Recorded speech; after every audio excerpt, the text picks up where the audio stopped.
파월 연준 의장의 증시 고평가 발언 이후 뉴욕 증시가 약세를 이어가고 국내 증시도 영향을 조금은 받고 있는 것 같습니다. 네, 어저께 같은 경우는 이제 AI 관련 주식들도 특히 대형주 위주로 해서 조정을 좀 받았죠. 그러면서도 트럼프 같은 경우는 또 이제 뭐 러시아 비행기 격추시키라고 그러고 이래서 방산주들도 움직이는 경향이 있었습니다. 네, 이렇게 요즘 증시는 기업 실적만큼이나 또 정책 인사들의 발언에 민감하게 반응하고 있습니다. 오늘은 이런 발언들이 국내 증시에 어떤 흐름을 만들고 있는지 이재규 AJ 인베스트먼트 주식 전략 본부장님 모시고 함께 이야기 나눠보겠습니다. 안녕하세요. 안녕하세요. 네. 뭐 오프닝에서도 이야기를 했지만 파월 의장의 이 증시 고평가 발언 이후에 그래서인지 아니면 뭔가 까마귀 날자 배 떨어지는 것처럼 증시가 뉴욕 증시 이틀 연속 조정을 받았는데 뭔가 고평가 논란이 본격 조정 장세로 이어지는 그런 흐름인 걸까요? 네, 일단 뉴욕 증시 같은 경우는 그동안 굉장히 많이 올라왔기 때문에 사실 조정을 받을 만한 빌미를 좀 기다린 게 아닌가라고 생각이 됩니다. 그래서 뭐 전체적으로 이제 시장 자체가 과열된 부분은 맞다라고 보여지거든요. 지금 S&P 500 같은 경우는 뭐 이제 시가총액 상위 종목들이 이제 우리가 M7이라고 말하고 있는 기업들이 전체 시가총액에서 이제 30% 정도를 차지하고 있는 부분이 있습니다. 근데 이 기업들의 평균적인 PER 같은 경우가 지금 30배 수준까지 올라와 있기 때문에 고평가가 되어 있다라고 우리가 판단할 명분은 분명히 있어요. 하지만 지금 우리가 시장에서 가장 크게 생각을 하고 있는 부분들이 요 AI라는 트렌드죠. 그래서 이 AI라는 트렌드 자체가 많이 붙어준다라고 하면 이제 나중에 버블이 터졌을 땐 그때가 버블이라고 우리가 판단을 할 수가 있을 텐데 아직까지는 이제 우리가 주가가 꺾였다라고 판단하기는 조금 섣부르지 않을까라고 생각을 하고 있습니다. 그래서 뭐 여러 가지 분석들이 많이 나오고 있어요. 근데 우리가 금리 인하가 진행이 됐었던 과거의 이력을 본다면 경기 침체로 이어지지 않았었던 경우가 오히려 조금 더 많은 것 같거든요. 그렇기 때문에 우리가 너무 겁먹을 필요는 없고 추가적으로 이제 금리 인하를 했을 때 그 금리 인하를 했었던 명분에 대해서 우리가 고민을 해볼 필요가 있는데 뭐 리세션이라고 이야기를 많이 하죠. 경기 침체가 와서 우리가 금리 인하를 할 경우에는 굉장히 부담을 느낄 수가 있습니다. 근데 여기서 우리가 체크를 해볼 수 있는 지표가 하나 있어요. 그러니까 미국에서 이제 우리가 경기 모멘텀 지표라고 하는 게 있거든요. 근데 이 경기 모멘텀 지표라는 것은 뭐 고용이라든지 물가에 관련돼서 지표가 나올 때마다 예상치보다 잘 나왔을 때는 플러스의 점수를 주고요. 예상치보다 못 나왔을 때는 마이너스의 점수를 주거든요. 근데 과거에 금리 인하가 됐을 때 경기 침체로 들어가면서 증시가 빠졌을 때에는 이 경기 모멘텀 지표라는 게 마이너스였습니다. 근데 지금은 경기 모멘텀 지표가 플러스로 나와 있는 상황이기 때문에 우리가 지레 겁먹을 필요는 없다. 그래서 이제 뭐 유럽 증시에 대해서 미 증시에 대해서 지금 여쭤보시는 거기 때문에 미 증시에 대해서는 걱정하지 않으셔도 되겠다라는 말씀 드리겠습니다. 그런데 이제 어차피 미국 증시에 연동돼서 우리나라 같은 경우도 특히 삼성전자, 하이닉스 반도체 관련 주식들이 급등을 하고 있잖아요. 거기다 특히 삼성전자는 외국인 매수가 오늘만 해도 4,200억 가까이 매수를 하면서 거의 모든 물량을 다 외국인이 받아내고 있는데 실제로는 HBM이나 이런 실적에 있어서는 2위를 하다가 3위로 밀려났다 그러고 이러는 이제 뉴스들이 나오는데 뭐 뉴스들은 아랑곳하지 않고 네. 그냥 미래는 좋을 것이다 그러면 삼성전자 계속 외국인들이 사고 있는데 특별한 이유가 있는 건가요? 일단 삼성전자가 계속해서 시장에서 외면받았던 이유는 HBM 쪽에 대한 계속해서 양치기 소년 같은 행보를 보여왔기 때문이거든요. 근데 지금 HBM 쪽에 대해서 퀄 테스트가 통과가 되고 양산이 될 수 있다는 기대감이 일단 많이 붙고 있는 것 같습니다. 근데 지금 삼성전자가 본격적으로 돌아서기 시작을 한 것은 우리가 테슬라 쪽을 통한 파운드리 쪽에서의 수주가 나왔다는 부분입니다. 그러니까 삼성전자가 HBM만 하고 있는 게 아니죠. 근데 HBM 쪽에 대한 모멘텀이 붙어준다는 것도 긍정적으로 작용을 하고 있고요. 추가적으로 이제 파운드리 쪽 같은 경우도 3분기 기준으로 봤을 때는 적자 규모가 1조 정도 줄어들 것이다라는 예상이 나오고 있거든요. 그래서 그런 부분들을 고려해 본다면 HBM 쪽에서 마이크론의 2위의 자리를 내준 게 좀 아쉽기는 하지만 주가가 이제 올라갈 만한 명분은 충분히 있다라고 저는 생각을 하고 있고요. 최근에 이제 삼성전자가 좀 더 탄력적으로 움직이고 있는 가장 큰 명분은 D램과 낸드 쪽에 대한 모멘텀입니다. 그러니까 우리가 AI 데이터 센터가 만들어지면서 AI라는 트렌드가 발전을 하면서 HBM만 필요할 것이다라고 이야기가 많이 돼 왔었는데 정확히 말씀드리면 그건 아닙니다. 그러니까 HBM만 필요할 것이다라고 생각을 해왔던 건 아닌데 최근 들어서는 이제 HBM뿐만 아니라 낸드라든지 그리고 D램 쪽에 대한 수요가 늘어날 것이다라는 분석들이 나오면서 그에 따른 수혜가 저는 많이 부여되고 있다라고 보여지거든요. 그러니까 HBM 쪽, 파운드리 쪽 전반적으로 개선이 되고 있고 D램과 낸드 쪽 같은 경우도 수요가 올라오고 있다는 거죠. 그렇기 때문에 사실 작년과 올해 같은 경우는 계속해서 HBM 쪽에 대한 이야기들, 그 모멘텀들이 만들어지면서 기업 같은 경우도 HBM에다가 투자를 했기 때문에 D램이라든지 낸드 같은 경우는 쇼티지가 나올 가능성이 굉장히 높다라는 분석이 나오고 있습니다. 그렇다라고 한다면 지금 삼성전자, 글로벌 시장에서 SSD 쪽에 대한 낸드 쪽에 대한 점유율이 압도적인 1위 기업이고요. SK하이닉스 같은 경우도 SSD 쪽에 대한 매출 캐파 자체가 많이 나오고 있는 상황이기 때문에 사실 최근에는 엔비디아보다 삼성전자와 SK하이닉스의 주가 흐름이 훨씬 더 좋습니다. 그러니까 메모리 반도체 쪽으로 우리가 좀 집중을 해본다라고 하면 우리나라 삼성전자와 SK하이닉스가 주가가 이렇게 견조하게 나오는 것은 저는 맞다라고 보고 있고, 다만 조금 우려가 되고 있는 부분이 뭐냐면 지금 오히려 장비주들이나 그 삼성전자와 SK하이닉스 아랫단에 있는 기업들이 과연 삼성전자와 SK하이닉스가 공장을 증설하거나 장비를 추가적으로 발주할 만한 여력이 있을까? 저는 그 부분이 좀 걱정이 되긴 하거든요. 그러니까 삼성전자와 SK하이닉스가 제가 알기로는 삼성전자 같은 경우도 2분기 기준으로 부채가 20조가 넘어가고 있는 상황이고요. SK하이닉스도 제가 파악하기로는 6조 정도가 이제 부채로 잡혀 있는 상황이거든요. 그렇다라고 한다면 장비 발주가 저는 둔화될 가능성도 어느 정도 염두를 해야 된다라고 보고 있기 때문에 최근에 단기적으로 많이 올라왔었던 장비주들은 조정의 가능성이 저는 어느 정도 있다라고 보고 있습니다.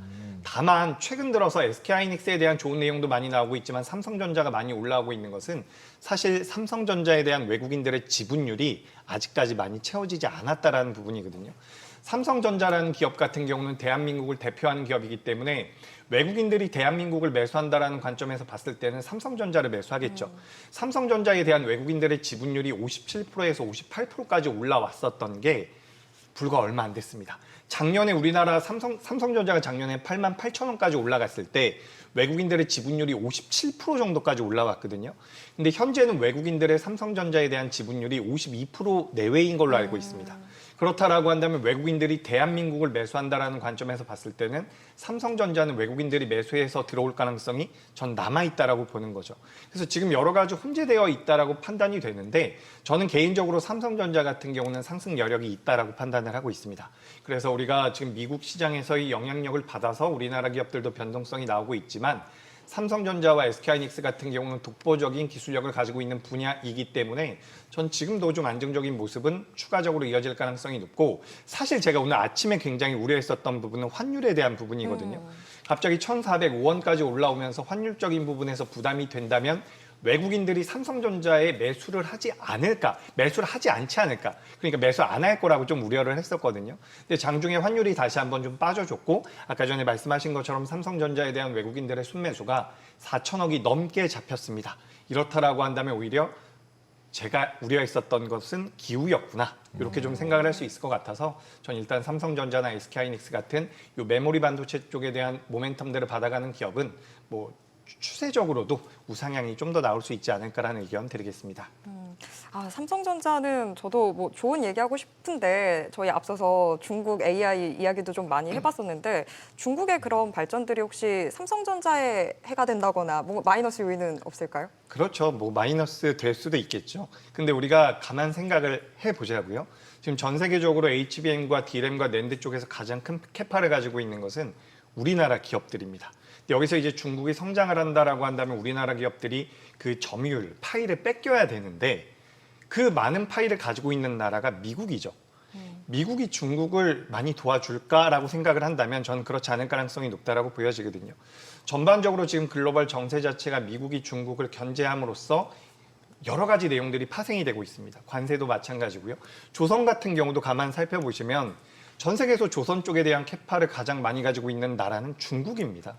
하지만 중국을 견제함으로써 우리나라 기업들이 고부가 가치 선박, 기술력을 요하고 있는 선박 쪽에 대한 점유율을 높여가는 부분으로 인해서 우리나라 조선주들이 많이 부각이 된 것처럼 결국에는 반도체 쪽 같은 경우도 미국이 중국을 규제한다라는 그런 전제가 있다면 저는 삼성전자와 SK하이닉스는 문제가 없지 않을까 이렇게 좀 생각을 하고 있고, 한 가지 이제 제가 걱정이 되는 것은 가끔씩 제가 이제 삼성전자와 SK하이닉스에 대해서 투자자분들의 의견을 들어보면 마이크론보다 너무 저평가가 되어 있다라는 말씀을 많이들 하시거든요. 마이크론 같은 경우는 PER 기준으로 20배 정도까지도 밸류를 받고 있고, 근데 우리나라 기업들 같은 경우는 상대적으로 밸류를 덜 받고 있는데, 요거는 사실 몇 년 전부터, 수년 전부터 계속해서 그렇게 이어져 왔었던 부분이 있거든요. 그렇기 때문에 우리나라 기업들이 마이크론보다 저평가되어 있다라고 해서 무조건 올라간다라는 관점은 대한민국 기업과 미국 기업이라는 이런 차이점 때문에 좁혀지지 않는 간극이 그동안에도 좀 있었다라는 말씀을 드리고 싶어요. 물론 이번 이 AI라는 트렌드 내에서 우리나라 기업들이 그 간극을 많이 좁혔으면 좋겠지만 이런 부분도 있다라는 말씀 드리겠습니다. 그리고 이제 미국 시장 같은 경우 보면은 데이터 센터 관련돼 있는 중소형주들이 굉장히 많이 움직이고 있고, 그런 와중에서 결국 데이터 센터는 전력이 필요하다고 얘기하면서 원전 얘기를 계속하고 있고, 우리나라 같은 경우는 그래서 이제 원전 관련해서 기술을 가지고 있다 보니까 체코에서 수주한 부분들도 있고, 그래서 원전이 계속 갈 수 있다고 얘기를 하는데 최근에는 한참 쉬었잖아요. 네. 그래서 조방원으로 되게 유행을 하다가, 그럼 지금은 다시 좀 돌아볼 때가 된 건가요? 네, 저는 굉장히 매력적인 시점이라고 보고 있습니다. 그러니까 이게 반도체도 좀 연관이 있어요. 왜 그러냐면 반도체가 아무래도 시장에서 차지하고 있는 캐파가 많다 보니까 반도체 쪽으로 자금이 들어오면 조방원이 약할 가능성이 있다라고 저는 보여지거든요. 하지만 조방원이 강세를 보였었던 가장 큰 명분은 결국에는 수주 잔고와 추후에 이어질 만한 그런 매출과 영업이익이라고 저는 생각을 하고 있습니다. 결국에는 실적이라는 거죠. 물론 원전 같은 경우는 조선과 방산에 비해서는 실적에 대한 메리트가 좀 적습니다. 실적이 잡히는 데는 좀 시차가 있을 것 같기 때문에 그 부분은 우리가 판단을 해야 되는데, 지금 이제 반도체 쪽으로 자금이 공격적으로 들어가지 않는다라고 한다면 원전 같은 경우도 저는 매력적이라고 생각을 하고 있어요. 우리가 지금 트럼프 대통령 이야기를 하면서 가장 많이 하고 있는 게 관세에 대한 부분, 그리고 이제 미국 내에서는 감세에 대한 부분도 이야기를 많이 하고 있거든요. 근데 트럼프 대통령 같은 경우도 대통령이 됐기 때문에 무언가 투자를 해야 됩니다. 근데 이 투자라는 것이 결국에는 어디로 지금 투자를 진행을 하고 있냐면 에너지, LNG 쪽에 대한 에너지 안보 쪽으로 투자가 되고 있는 부분이 있고요. 추가적으로 AI 쪽에 대해 투자를 하고 있죠. 근데 이게 전반적으로 무엇과 관련이 있느냐? 결국에는 에너지원과 관련이 되어 있거든요. 지금 러시아 같은 경우도 전쟁이 일어난 이후에 러시아에서 유럽으로 들어가고 있는 LNG를 막았기 때문에 원전 쪽에 대해서 탈탈 원전을 한다라고 이야기가 되면서 유럽 쪽에서도 원전을 계속해서 짓겠다라는 이야기가 나오고 있고요. 미국 같은 경우도 계속해서 원전에 대한 캐파를 늘리겠다라는 분석, 그런 시장 상황이 만들어지고 있는 상황이죠. 그렇기 때문에 트럼프가 풍력이라든지 태양광 같은 신재생에 대해서 살짝은 부정적인 부분들 같은 경우도 우리가 고려를 해본다면 원전 쪽에 대해서는 저는 굉장히 큰 성장성이 남아있다라고 보여집니다. 근데 우리가 얼마 전에 이제 웨스팅하우스와 이런 독소 조항이 있었다라는 내용들이 나오면서 원전 관련주들이 당시에 조정을 한번 받았죠. 근데 우리가 냉정히 생각해 볼 부분 같은 경우는 웨스팅하우스 같은 경우는 원천 기술을 가지고 있습니다. 원천 기술을 가지고 있는데 짓지를 못한다라는 거죠. 그 지을 수 있는 기술력을 가지고 있는 게 우리나라 기업들이기 때문에 저는 미국에서 그렇게 진행이 된다라고 하더라도 웨스팅하우스가 우리나라가 이제 수주를 받을 수 있는 지역이 제한되고 있거든요. 근데 그 지역에 대해서 웨스팅하우스가 수주를 따낸다라고 하면 결국에는 재하청 개념으로 우리나라 기업들이 수혜를 받을 가능성이 높다라고 보여집니다. 지금 우리가 AI 데이터 센터, 지금 화면에도 나오고 있지만 AI 데이터 센터의 가장 큰 포인트는 뭐냐면 24시간 돌아가고 있다는 부분입니다. 24시간 돌아가기 위해서는 신재생에너지라는 그 간헐적이라는 단점을 가지고 있는 신재생에너지 가지고서는 한계가 있다라고 볼 수가 있기 때문에 원전 쪽 같은 경우는 저는 조정이 나올 때는 긍정적으로 좀 이제 한번 생각해 보시는 것도 어떨까라는 말씀드리겠습니다. 원전 뭐 새로 짓는 이슈도 있겠지만 지금 오늘 고리원전 2호기 계속 사용 여부에 대해서 심사 진행 중인 걸로 알고 있는데 뭔가 이런 이슈로도 원전주들 좀 영향받을 수 있지 않을까요? 네, 일단 수명이 연장된다라는 것은 원전의 필요성이 있다라고 인정을 하는 거죠. 그렇기 때문에 수명이 연장되는 것도 원전 쪽에 대해서는 저는 긍정적이라고 보고 있고요. 만약에 수명을 연장하는 것에 대해서 비용이 너무 많이 들어서 해체를 해야 된다라고 한다면 그 또한 우리나라 기업들 중에서 원전 해체에 대한 수혜를 받을 수 있는 기업들이 있습니다. 그렇기 때문에 지금 전 세계 글로벌 시장에서 본다면 사실 원전 해체를 앞두고 있는 원전, 그 대형 원전이 많이 있거든요. 그래서 우리가 지금 두산 에너빌리티를 필두로 해서 원전 관련주들의 주가 흐름이 최근에 그렇게 좋지는 못했는데 또 반대로 원전 해체에 관련되어 있는 기업들은 주가 흐름이 좋았거든요. 그렇기 때문에 우리가 원전도 이렇게 좀 뭉뚱그려서 모두 다 올라간다라는 관점보다는 원전에서 어떤 기술력을 가지고 있는지를 좀 체크를 해서 공략을 해보신다면 전 하반기에 원전이 상반기처럼은 못 가겠죠. 상반기 때 너무 좋았기 때문에. 그리고 냉정하게 좀 말씀드려보자면 10월 달에 우리가 연휴도 굉장히 많고요. 10월 달, 11월 달 되면 이제 증권사에서도 약간 이제 문을 닫으려고 하거든요. 그렇기 때문에 거래 대금이 많이 줄어든다라고 한다면 연말까지 생각보다 시장의 변동성이 덜할 수 있습니다. 그렇다라고 하면 원전주들이 올라온다라고 하더라도 상반기만큼은 못 올라올 겁니다. 단 종합 주가 지수 대비해서는 좋은 결과물을 낼 수 있다라고 저는 보고 있기 때문에 저는 원전 쪽 긍정적. 다만 우리나라에서 정책적으로 계속해서 배쳐가고 있는 부분들은 이제 원전 쪽에 대해서 투자를 하시는 분들 입장에서는 체크가 필요하다라는 말씀 드리겠습니다. 이제 방산주 같은 경우 어저께 저희 출연자분께서 히토류 때문에 방산주가 되게 위험할 수 있다라는 좀 아이디어를 주셨어요. 방산주에 대해서는 어떻게 보세요?